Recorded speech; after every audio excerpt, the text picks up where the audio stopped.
svima, i malima i velikima, i bogatima i siromašnima, i slobodnjacima i robovima, dade žig na njihovu desnu ruku ili na čela njihova, te da nitko ne može ništa kupiti ili prodati, osim onoga ko ima žig ili ime zvijeri ili broj imena njezina. Hello, James. Welcome to Slobodni podcast. Thank you for having me. Well, great. Today topics is very important for us. Well, Croatia is now just entered Eurozone. It was 2 months ago. And we are now experiencing something completely new currency, but also very soon, at the end of this year, we will expect something what is completely new for whole world. And that's why this is the main topic today. And we will talk about central bank digital currency. Digital euro will be also in Europe at the end of this year. Can you tell us something? What is exactly central bank digital currency? Central bank digital currency, CBDC, is exactly as it is advertised. It is a digital currency that is issued by a central bank. And why this is important is because right now, all the things that we think of as money and the things that we generally use, which increasingly these days are cards or more to the point, apps or things like this, those are parts of the commercial banking system through which the commercial banks are able to issue credits, essentially, to your account that are not direct expressions of central bank liability. Now, a CBDC would be that digital type of money that would be directly connected to the central bank. Usually, right now, in the normal system, the normal banking system as we know it, you have an account at your commercial bank, and you bank with them. And the commercial bank has an account at the central bank, and they bank with the central bank. Well, in the CBDC system, you might have a wallet that would directly connect you to the central bank itself.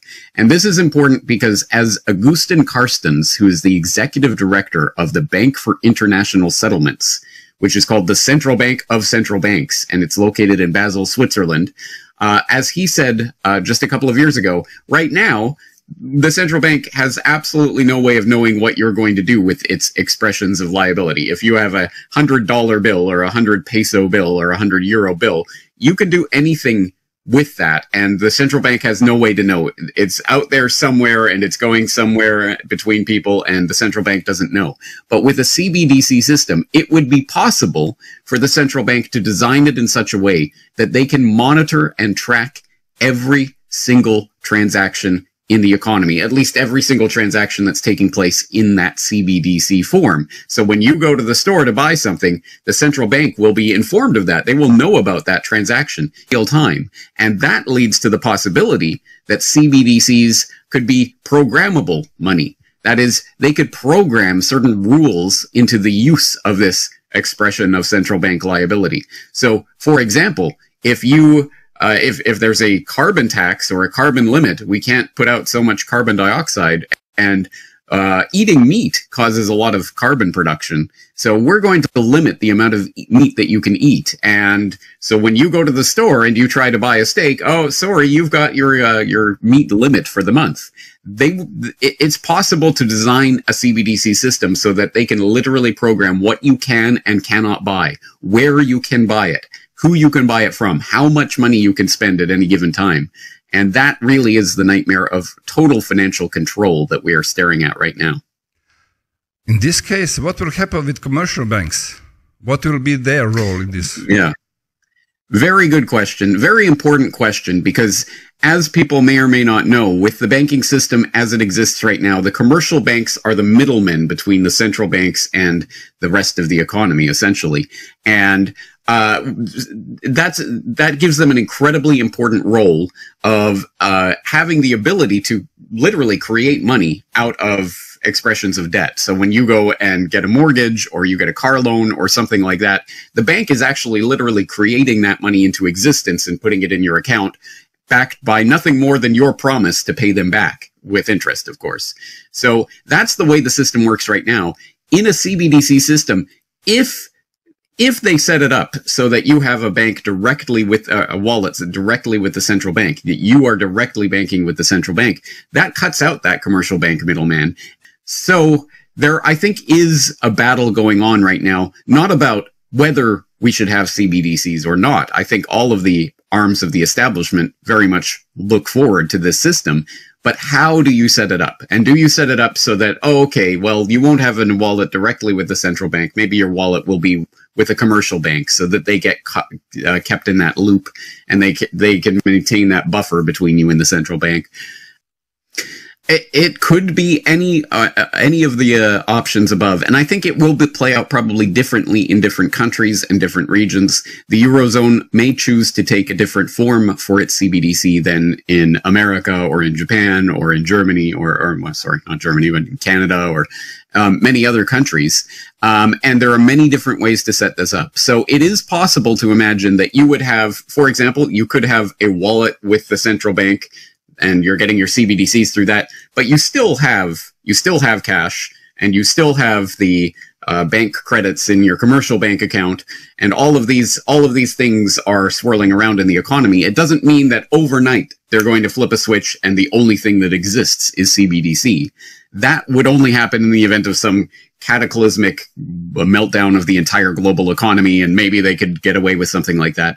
But it's more likely that this will be a sort of gradual transition, and CBDCs will just be added to what you already have, and it may or may not be directly with the central bank, or it may be with a commercial bank, or even just some other type of financial institution that's been approved by the central bank. Well, for example, it could happen. For example, now there is a big, I think, bankruptcy in the United States, Silicon Bank. And it could happen, for example, that you have account in this bank, and now bank went bankruptcy, and now they should show you, if you want to save your deposit, just transfer everything in a digital currency, and you will accept it. It's logic. That is absolutely a possibility. Absolutely, these types of things happen. The bank shuts down because of some kind of crisis, and then the next week it opens and says, hey, look, you can get 50% of your deposits back, but oh, by the way, now it's in this new form of central bank digital currency. That is certainly an option at the table, and that's something that I think becomes more and more of a concern, considering how precarious the global economic situation is right now, and how much that's been exacerbated by the shutdowns and the lockdowns and all the craziness of the past few years. Yeah, and it's possible also that you decide in one moment to transfer your deposit from the commercial bank to your digital wallet. That means that it's dangerous, for example, for bank run. Right, exactly. So bank runs, of course, are, for people who don't know, is when the bank seems to be going under, you're not sure whether they'll be able to give you your deposits back. So you go and take all the money out. And if enough people end up doing that, then obviously the bank won't have enough, because banks don't, as I say, they don't keep all deposits in some safe somewhere ready to be taken out. They're playing with that money and speculating and lending and doing all sorts of things with that money. So if enough people come and they don't have the money for it, then the bank goes under, and that leads to that bank bailout or bank bail-in scenario that we were talking about before. In a CBDC system, again, it can be structured in different ways, but it is possible essentially to eliminate the concept of bank runs, because there's nothing to take out of your account. Your account is a digital currency. It exists in digital form. There's nothing that you can do in order to take that money out and stuff it under your mattress or whatever, emergency scenario that people might do in a bank run. That doesn't exist, which also leads to all sorts of crazy, wild things that they can do with central bank digital currencies that they can't do with other forms of money.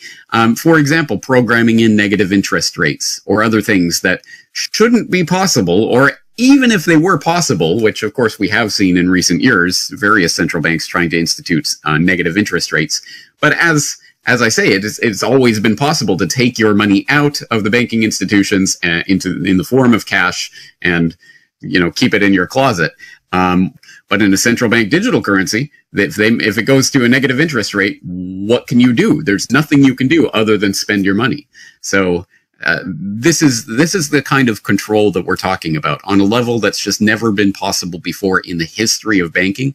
And I think people perhaps don't appreciate just how important this really is. In fact, my greatest worry isn't, I mean, obviously it is a worry that they could do, as we've been talking about, some sort of spectacular banking crisis and then just basically saying, okay, now you need to accept the central bank digital currency. That could happen. But I actually am more fearful of the idea that people will willingly sort of stumble into this cashless nightmare because they don't understand the importance of what's happening right now. And it is so much easier to just wave your phone at something and beep and, oh, okay, I've paid for that thing, than getting all this cash out and counting out change. And of course, we've started to see this happen in country after country. More and more and more payments are being done electronically already, which is in fact part of the reason that the banksters cite for wanting to institute a central bank digital currency. There's already so much digital forms of payment going on that the commercial banks feel that they're potentially going to lose out as other forms of institutions that aren't banks, like PayPal and whatever, can operate in the banking system and, again, take some of that commercial banking profit essentially out of their pockets. But also the central banks are looking at this and saying, well, a lot of this is going on digitally anyway. And hey, look over at China and places like that where they're developing their digital currency. We need one so that we won't be left behind in this global marketplace. And the worst part, as I say, I think the worst part is that most people will go along with it because it is convenient and it just seems easier than dealing with physical cash. And they don't understand where that this could turn extremely badly very quickly, and B, the importance of financial sovereignty and what that means, and the ability to transact with people without going through some sort of central bank middleman, and why that might be a bad idea. Again, I think people's ignorance on this issue is one of the most concerning things. I was listening to one of chief of Federal Reserves, one of the 12 Federal Reserves in the United States. He said exactly, it's not necessary to have CBDC. Whatever today's system can provide you, CBDC will provide you. You don't need, except you want to have control like in China. That means there is no necessity to have CBDC. Why they are pushing? It is about control, essentially, at the end of the day. This is what it's really about. As I say, they will say things about how, oh, well, more payments are taking place electronically now, and that's changing the nature of money itself. And they'll talk about the Chinese and Russians and other enemy governments that are doing this already, so we have to catch up or we may lose out. And for example, in the United States, obviously the US dollar has been the international world reserve currency for a long time, but they risk losing that status if there's a brand new type of money, a central bank digital currency that really takes off. Say the Chinese yuan takes off and becomes an international standard, that the dollar might lose out. So they'll talk about that. But at the end of the day, this is about control. And I don't think it takes a lot of imagination to understand why people in positions of power would want to be able to control the economic activity of their citizens. But let's just say it is the most pervasive, powerful form of control that you could have over a population, to be able to literally turn off people's ability to buy or sell in the marketplace. If they turn off your wallet and you can't use the CBDCs, and there is no cash and there is no other type of trade going on, then you will just starve to death, essentially. And if people need to understand the danger that we are walking into right now, I would say, look to Canada. Look what happened in Canada last year with the Freedom Convoy, the truckers who were protesting against the vaccine mandates, who were rolling across Canada into Ottawa to protest, peacefully protest. No one hurt, no one injured, no one assaulted as a result of this. But the Canadian government declared the Emergencies Act, calling it a national security crisis, to clear these truckers out of Ottawa.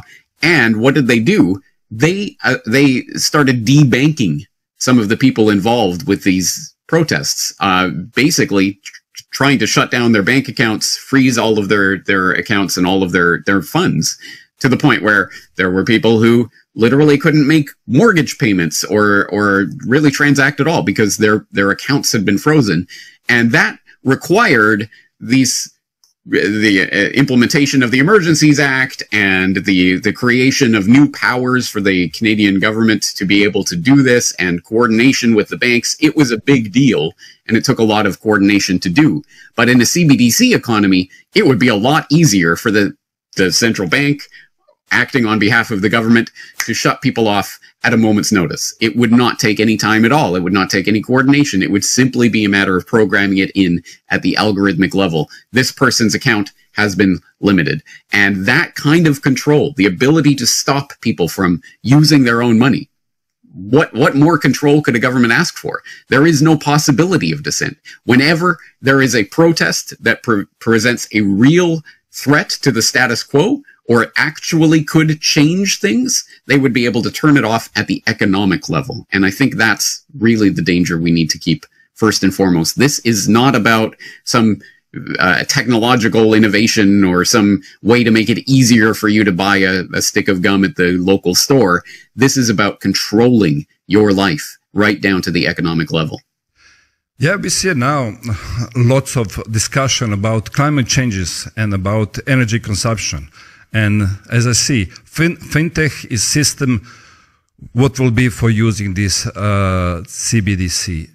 We saw that in this discussion there is a lots of discussion about carbon footprint. We already had cards, but they are measuring how much carbon you spend. That means in the future, if I understood you well, that you can be limited according to the carbon footprint you produce. Limited to spend your money. Absolutely right. And I think people have to understand that carbon rationing is coming. We are being prepared for this in a number of ways, and it can start very subtly. For example, restaurants might start putting on their menu the carbon footprint of your meal. So there's a less carbon footprint if you eat this salad than if you eat this steak or something along those lines. And it will be the trendy thing to do to cut down on your carbon footprint. But at some point, it will start to be enforced in various ways. And the easiest way to do that is by setting up some sort of carbon rationing system that's tied into the central bank digital currency that will actually prevent you from spending on things that exceed your carbon quota. And it's going to be sold to the public in the name of climate change because we have to save the earth from our horrible, horrible human activity. And so in order to do that, we're going to get a carbon budget, and you're allowed to have this much carbon ration, and you will be paid in this form of digital currency. Perhaps now they're talking about universal basic income and other ideas. The government will just give you money every month, and then you will be able to spend that much money on the things that they allow you to spend on within your carbon budget. It looks and feels and smells and tastes exactly like technocracy and what they were talking about 100 years ago, but here it is now in this particular form, and they are putting it under this guise of protecting the world from, I guess, the angry weather gods. And unfortunately, again, because people largely go along with the propaganda, they don't understand what they are walking into or how dangerous this really is. And tool will be programmable money, as I understand. Programmable money, that means they will program exactly how you can spend it. Yes. Well, that is, again, there's many different ways that this can be set up, but programmable money is definitely part of the agenda. And I know politicians in the UK have openly talked about this, not in a secretive way or this is a nightmare way. No, talked about it as a great thing, that they will be able to control what you are spending money on. And it can be done in absolutely any way imaginable. For example, if the government feels that, people are hoarding too much money, they're not spending enough in the economy, they could institute essentially a type of system whereby your money will lose value the longer you hold it in your account. So they could say, okay, within 1 year, all of the funds in your account will go to zero. So you have to spend all of the funds that are currently in your account within 1 year in order for them to be valuable. I mean, again, think of any sort of restriction and they can simply program that in at the algorithmic level. Here's another example. During the lockdown craziness in Australia a couple of years ago, one of the restrictions that they were enforcing at some point was that you couldn't travel more than 5 kilometers away from your home without a valid pass from the government or whatever crazy rules that they were talking about. That's a cumbersome system to enforce, and having police officers stopping you at every corner and asking to see, your papers and checking where you live and all of that. But again, programmable money could be programmed so that your CBDC wallet won't work if your smartphone detects you are more than 5 kilometers away from your home, or whatever arbitrary rule that they cook into the system. Carbon rationing, carbon credits can be programmed directly into the money itself, so that your CBDC wallet knows your carbon footprint allowance, and it knows what you've bought this month, and it knows the carbon footprint of what you've bought this month, and it can do the calculation, and when you get to the point where you've reached your limit, it can shut off your funds. So again, anything that you can think of, they could program into the money at any time, and it doesn't require essentially anything. All it requires is some coders on the back end to put that into the code, and it could be done immediately. Yeah, in Europe we saw some examples of so-called 15 or 20-minute cities, where they are trying to organize living in an area of 50 minutes walking from your home. In this case, if you want to go somewhere else to buy something and it will be more than 15 minutes walk from your home, maybe you will not be allowed to buy anything. That's some kind of control also. Absolutely it is. And the worst part, again, for me, the worst part of all of this is how much people are willing to do this voluntarily, go along with it, because they think it is a good idea. And there is a sense to that. Certainly, if you look at some of the cities, certainly in my home of Canada, in the United States, some of these cities are so ridiculously spread out, such mishmashes of sprawl that you have to drive an hour to get to the place that you're going. It is crazy that that system exists, and there's probably a better way to imagine living. But there is a huge difference between people deciding, I'd prefer to live in a small town, in a community where I know people and I can reach everything easily and I don't need to drive for an hour each way just to get to work and all of this. And then there are things like the 15-minute city idea that start out as just city council rules or some sort of test program. But we all know where this is going. Eventually, of course, this is going to be mandatory, and there are going to be zones of travel. You're allowed to travel in this zone at this time of day, but you're not allowed to travel to that zone unless you have this special pass from the government, etc., etc. And all of this will not work, really. It would be completely unimaginable and unenforceable without digital identification, digital money, digital passports of various sorts that will be tracking you via your phone and will be able to understand where you live, where you're going, whether you're allowed to travel, where you're traveling. Of course, this system wouldn't work if it was just police officers that had to stop you at every corner and check where you were going. It only works if there's total digital surveillance of everything, and digital money is absolutely a part of that equation. Yes. Well, in 2021, it was craziness concerning pandemic. And Croatia has already digital ID from June 2021. From that moment, we had also COVID passports. 5 months later, we couldn't go to the work without COVID passport. And also Croatia is one of the 3 countries, together with the Netherlands and Canada, who has already digital passports. It's just testing period. Why I'm saying this? Because our Prime Minister said that Croatia will become the first digitalized country in European Union. And now we have to talk this for Croatian viewers. if he promised this, and we know that he really follows this agenda from European Commission, and we receive 9.5 billion euros for doing this, for digitalizing Croatia. That means that Croatia can become totally digitalized country and use all these tools what we just mentioned. What people in Croatia should know about this more in this moment?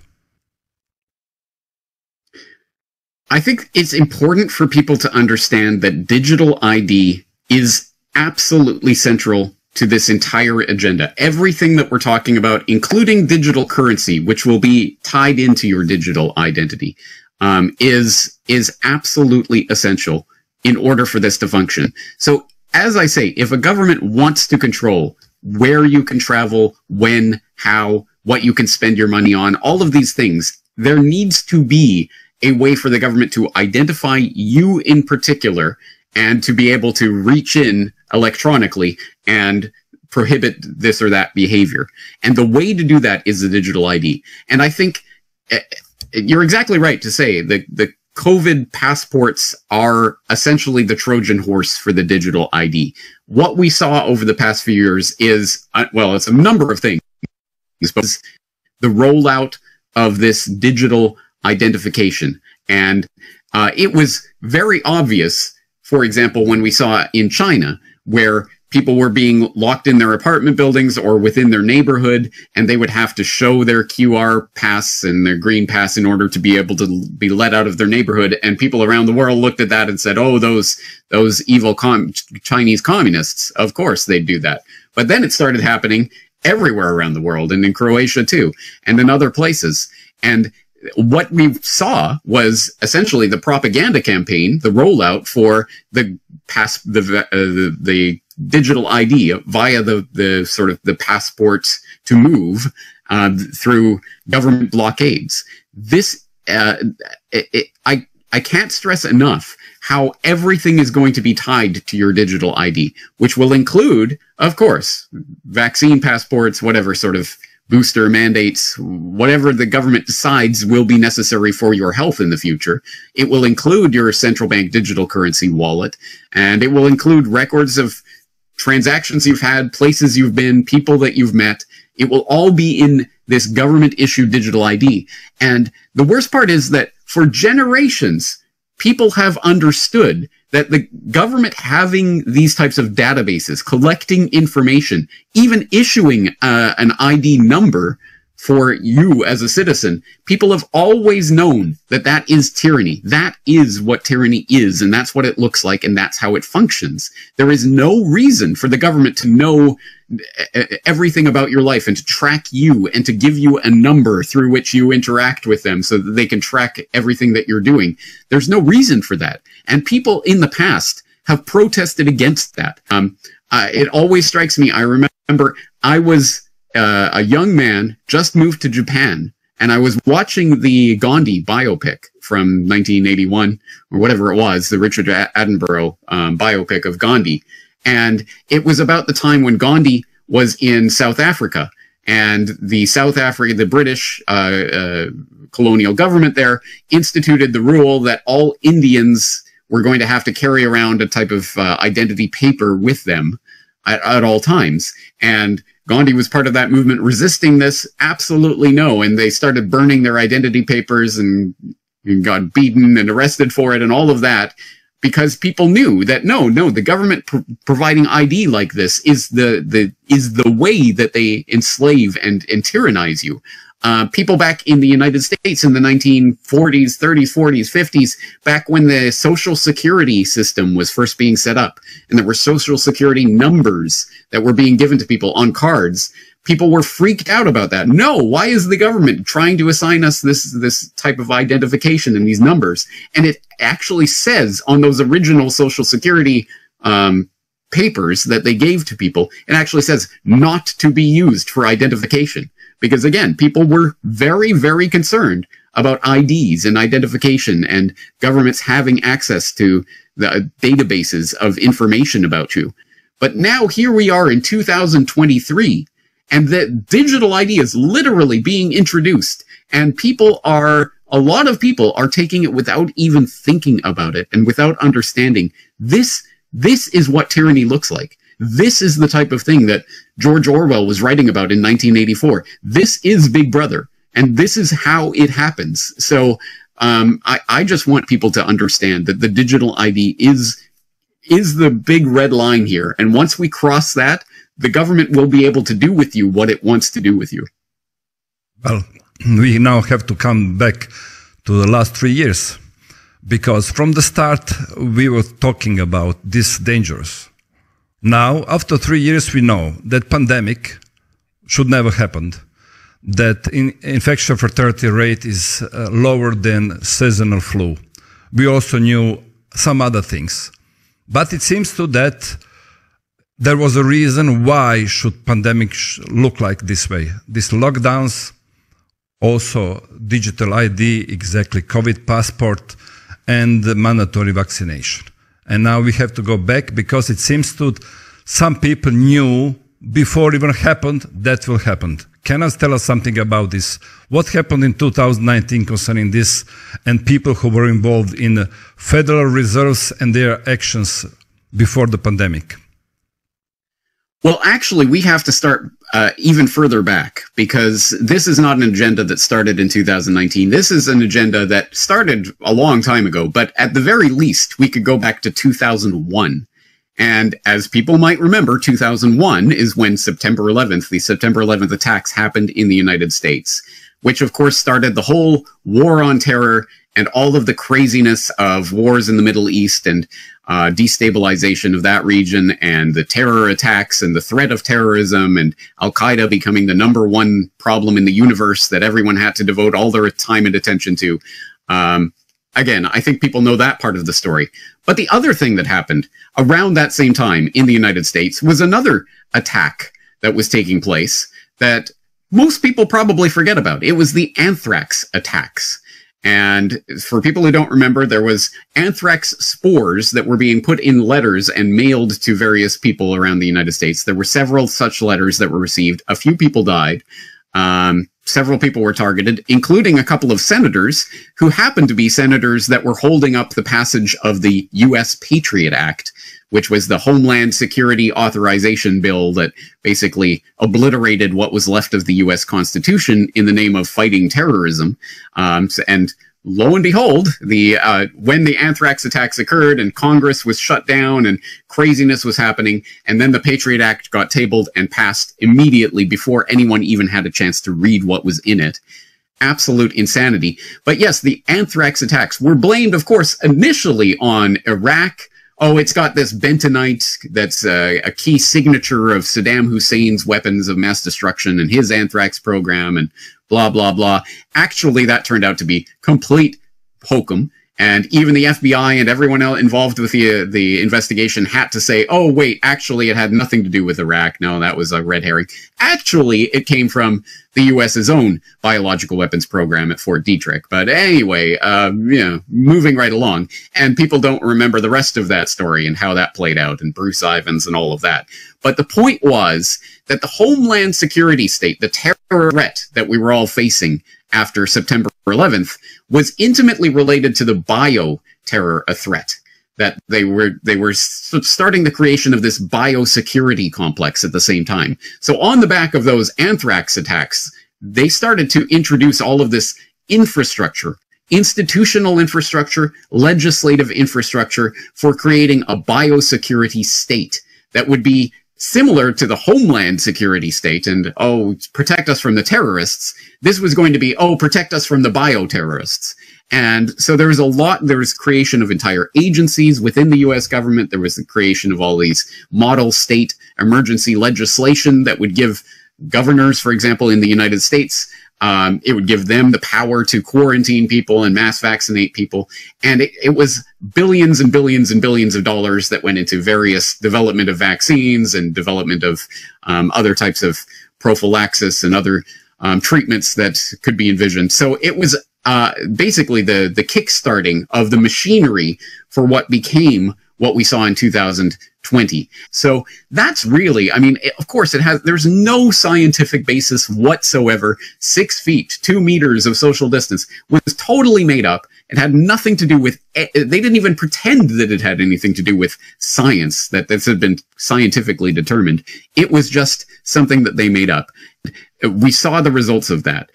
So what I'm trying to say is that for decades, we have seen the creation of a biosecurity complex to go along with the Homeland Security complex that was waiting there, waiting in the wings for some sort of event. And it doesn't matter if that event is real or fake, or whether it's actually killing millions of people, or whether it'll make a few people have the sniffles, or whatever it is, it doesn't matter. It has nothing to do with that. What it was always about was being able to essentially flip that switch and go from practice to real life with regards to all of these tools of the biosecurity complex and really ramping up the biosecurity state.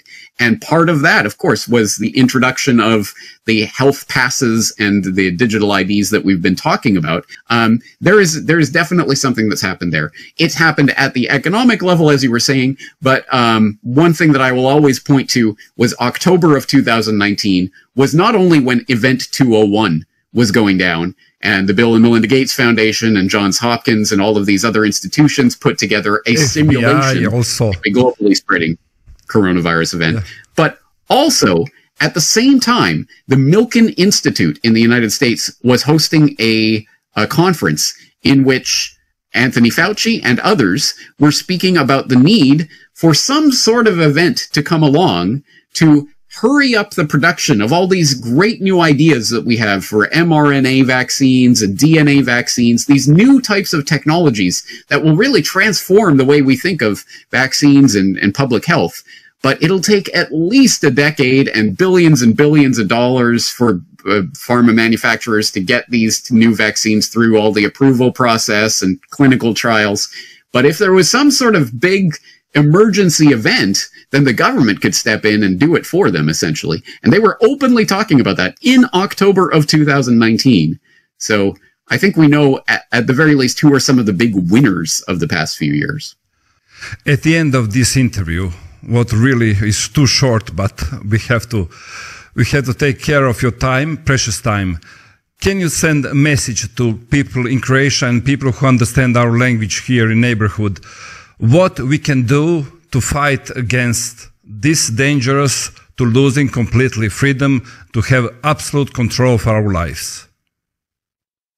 I would say that if you are aware of this agenda, if you understand the dangers that we are talking about, then you are already ahead in this game. You are ahead of almost everybody else in this population, because I think most people may have some sense that, hey, this seems a bit strange, but they will go along with it.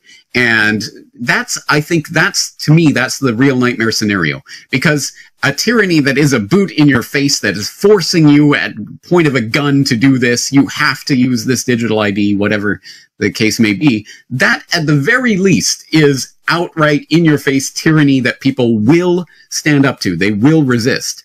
But if people go along with it, oh, it's convenient. Oh, what's the big deal? It's just an app on my smartphone. I can buy things with this CBDC. It's okay. If people go along with it, that is so much worse. Because then when you stand up and you don't understand, this is a system of control, we shouldn't be accepting this, you will look like the crazy one, right?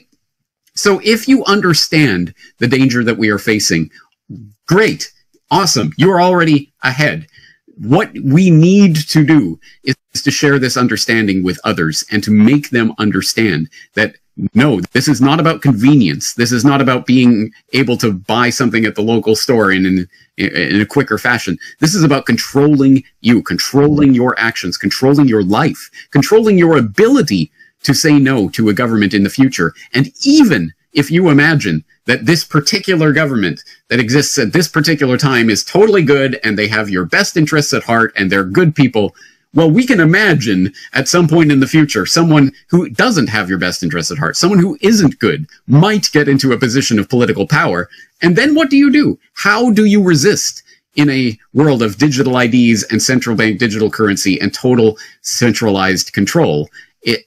that right there should be enough to send shivers down your spine. So as I say, if you're aware of this, awesome. That's the first step. And the next step is to make others aware of it and to prepare yourself for a future where this isn't happening. For the time being, cash still exists. The ability to barter and trade with other people still exists. The ability to leave your phone at home and to go out and to do things in the real world without your phone still exists. And if we do not flex that muscle and make use of it, it will go away. It will start to deteriorate. So we need to start thinking about and planning and doing those sorts of things that can expand the domain of freedom in our everyday lives. And if people are interested in that, I have a weekly series called Solutions Watch, where every week I'm looking at things that people can do to improve their own lives and to help change the world for the better. And sometimes they're really small, really tiny, detailed sort of solutions. Sometimes they're really big picture ideas. But I think all of those things are useful. And I just want to applaud anyone in your audience who does see the danger and understands what's happening. Because as I say, that already makes you one of the very fortunate few who understand what the importance of the time that we're living in, and thus able to grasp how incredible an opportunity this is that we have to be living in this time. Well, everybody who wants to know more about this, subscribe for James Corbett report. Thank you, James. It was really a pleasure, and I hope I see you soon for another topic, because it seems to you that you are endless information database, and that will help lots of people in Croatia who are listening to us to be more aware and helping us to make decisions for the future. Thank you, and have a nice day in Japan. I appreciate you having me on, and I'm looking forward to talking to you again.